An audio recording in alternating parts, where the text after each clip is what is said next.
Hello everyone, I realized that I have promised you all I'm going to talk about in-depth into listener.cpp on talker.cpp.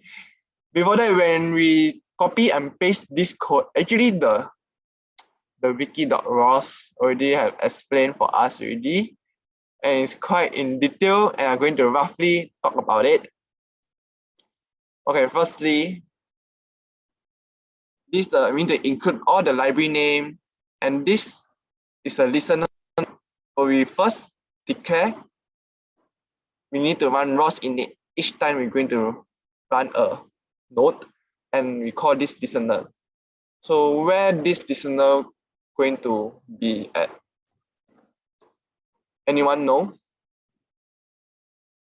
This listener will be come out in this code ROS node list, and there's a listener come out. If I change this to listener 123, where I run ROS node list, it will come out different. Let's try and see. Listener 123. ROS node list. Why it doesn't come out different? Okay. Every time we change a code inside the SRC folder, we need to rebuild. What do I mean rebuild? We need to cat-kin build again. And let's take a moment again. And now, we need to source it first. If you don't source it, we run ROS node list. It will come out the same. And we source it. By the way, I need to cancel this code and rerun it.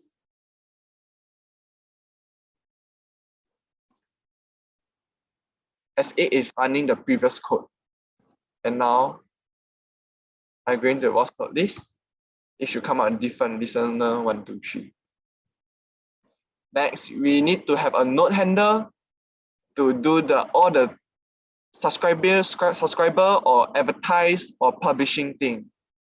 And this case is a subscriber.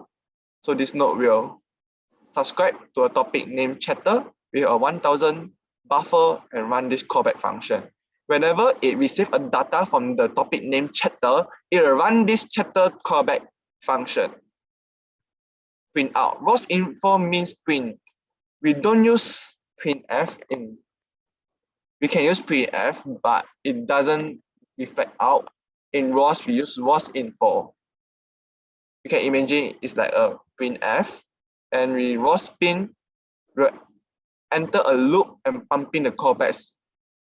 In short, this additional CPP, because of this ROS pin, it can running and waiting for data. When you receive data, faster run this subscriber, run this callback function, and ROS info, I heard something.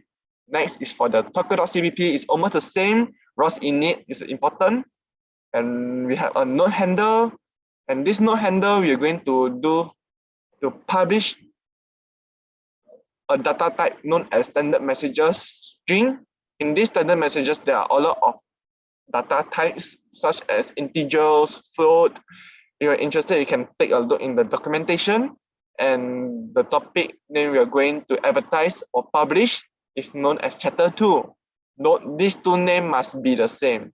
If these two names got a slightly different, like this is uppercase C, it doesn't work at all. And the buffer size is 1000. And this loop wait, I will talk it later.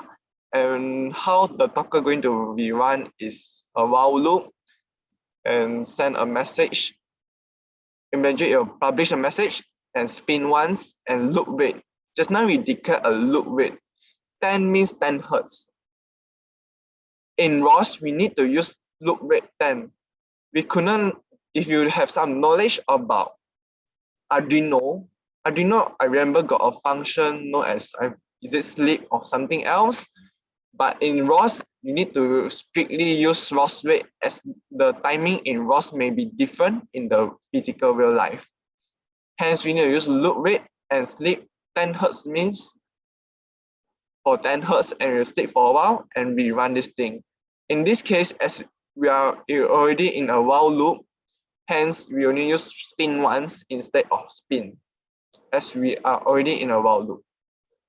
And that's all for the today's. And if you want more for in-depth information, you can just read through. They got teach you how to even tune the CMake list.txt, where I just straight away give you the things. And they got cover some messages files and service files where I didn't cover in this workshop, which is pretty in under an intermediate level, I suppose. It is pretty hard for beginners, and I hope you got some insight for today. Okay, that's all for today, and thank you everyone.